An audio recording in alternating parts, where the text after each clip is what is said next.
Assalamualaikum warahmatullahi wabarakatuh.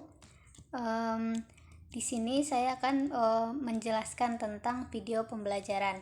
Pada video pembelajaran kali ini, saya akan membahas materi kolateral atau security analysis.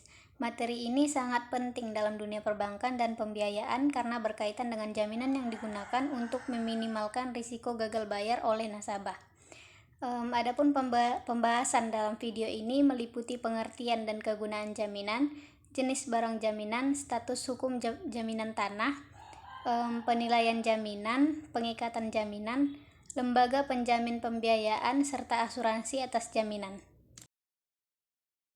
Tujuan pembelajaran dari materi ini adalah agar mahasiswa mampu memahami pengertian dan fungsi jaminan dalam pembiayaan perbankan. Selain itu, mahasiswa juga diharapkan mampu menjelaskan jenis-jenis jaminan yang dapat diterima bank, memahami status hukum jaminan, serta mengetahui proses penilaian, pengikatan, dan perlindungan atas jaminan tersebut. Dengan pemahaman ini, mahasiswa dapat melihat bagaimana peran jaminan dalam menjaga kualitas pembiayaan. Baiklah, yang pertama saya akan menjelaskan mengenai pengertian jaminan. Jaminan atau kolateral adalah aset yang diserahkan oleh nasabah kepada bank atau lembaga pembiayaan sebagai pengaman atas pembiayaan yang diberikan. Jaminan berfungsi sebagai perlindungan apabila nasabah tidak mampu memenuhi kewajibannya sesuai dengan perjanjian pembiayaan. Dalam praktiknya, jaminan bukanlah tujuan utama pembiayaan, melainkan alat mitigasi risiko yang digunakan sebagai langkah terakhir. Memiliki beberapa kegunaan penting dalam pembiayaan perbankan. Yang pertama, jaminan berfungsi untuk mengurangi risiko kerugian akibat gagal bayar. Kedua, memberikan kepastian hukum bagi bank atas pembiayaan yang disalurkan. Dan ketiga, mendorong nasabah agar lebih bertanggung jawab dalam memenuhi kewajibannya. Selain itu, jaminan juga menjadi dasar hukum bagi bank untuk melakukan eksekusi apabila terjadi wan prestasi. Selanjutnya, jenis jaminan. Berdasarkan bentuk dan sifatnya, jaminan dapat dibagi menjadi 3 jenis utama. Yang pertama, jaminan bergerak, seperti kendaraan bermotor, mesin produksi, dan persediaan barang dagangan. Yang kedua, jaminan tidak bergerak, yaitu tanah dan bangunan yang memiliki sertifikat resmi. Kemudian yang ketiga, jaminan finansial seperti deposito, tabungan, surat berharga, dan piutang usaha. Setiap jenis jaminan ini memiliki karakteristik risiko dan tingkat likuiditas yang berbeda. Selanjutnya, jaminan tanah. Jaminan tanah ini merupakan jenis jaminan yang paling banyak digunakan dalam pembiayaan karena memiliki nilai yang relatif stabil dan cenderung meningkat. Oleh karena itu, tanah sering dijadikan jaminan utama dalam pembiayaan jangka menengah dan panjang. Namun demikian, bank tetap harus memastikan bahwa tanah tersebut memiliki legalitas yang jelas dan tidak bermasalah secara hukum. Selanjutnya, status hukum jaminan tanah. Status hukum jaminan tanah ini merupakan aspek yang sangat krusial. Bank umumnya menerima tanah dengan sertifikat hak milik atau SHM, sertifikat hak guna bangunan atau HGB, serta hak pakai tertentu sesuai ketentuan. Selain itu, tanah harus bebas dari sengketa, tidak dalam status sita, dan dapat dibebani hak tanggungan sesuai dengan peraturan perundang-undangan yang berlaku. Kemudian collateral valuation.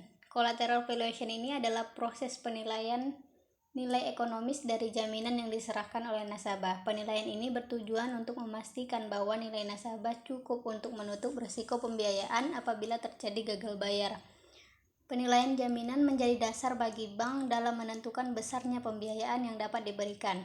Kemudian, faktor penilaian jaminan. Dalam melakukan penilaian jaminan, bank memperhatikan beberapa faktor penting. Faktor tersebut meliputi nilai pasar aset, kondisi fisik, lokasi dan aksesibilitas, serta usia dan tingkat penyusutan aset. Faktor-faktor ini digunakan untuk menentukan nilai wajar dan nilai likuidasi dari jaminan tersebut. Kemudian, pihak penilai jaminan. Penilaian jaminan dapat dilakukan oleh penilai internal bank maupun oleh kantor jasa penilai publik atau KJPP. Penggunaan penilai independen bertujuan agar hasil penilaian lebih objektif dan sesuai dengan kondisi pasar. Dengan demikian, bank dapat meminimalkan risiko kesalahan dalam penilaian jaminan. Selanjutnya, pengikatan jaminan. Pengikatan jaminan ini adalah proses penguatan aspek hukum terhadap jaminan yang diserahkan nasabah. Pengikatan ini sangat penting karena tanpa pengikatan yang sah, bank tidak memiliki kekuatan hukum untuk mengeksekusi jaminan. Oleh karena itu, pengikatan jaminan harus dilakukan sesuai dengan ketentuan hukum yang berlaku. Kemudian bentuk pengikatan jaminan. Bentuk pengikatan jaminan disesuaikan dengan jenis jaminan yang digunakan. Hak tanggungan digunakan untuk tanah dan bangunan, fidusia digunakan untuk kendaraan dan barang bergerak, sedangkan gadai digunakan untuk aset tertentu. Setiap bentuk pengikatan memiliki kekuatan hukum dan prosedur yang berbeda. Selanjutnya, lembaga penjamin pembiayaan. Lembaga penjamin pembiayaan adalah pihak ketiga yang memberikan jaminan tambahan atas pembiayaan yang disalurkan bank. Keberadaan lembaga ini sangat membantu, khususnya dalam pembiayaan UMKM yang memiliki keterbatasan jaminan. Dengan adanya lembaga penjamin, risiko pembiayaan dapat dibagi antara bank dan pihak penjamin. Contoh lembaga penjamin pembiayaan di Indonesia antara lain Jamkrindo, Askrindo, serta lembaga penjamin pembiayaan berbasis syariah. Lembaga-lembaga ini berperan dalam mendukung penyaluran pembiayaan dan menjaga stabilitas sistem keuangan. Selanjutnya, asuransi atas jaminan. Selain pengikatan hukum, jaminan juga perlu dilindungi melalui asuransi. Asuransi jaminan bertujuan untuk melindungi nilai aset dari berbagai risiko yang dapat terjadi selama masa pembiayaan. Dengan adanya asuransi, bank tetap memperoleh perlindungan atas jaminan yang dimiliki. Kemudian yang terakhir, resiko yang diasuransikan. Resiko yang umumnya diasuransikan meliputi kebakaran, bencana alam, pencurian, serta kerusakan aset.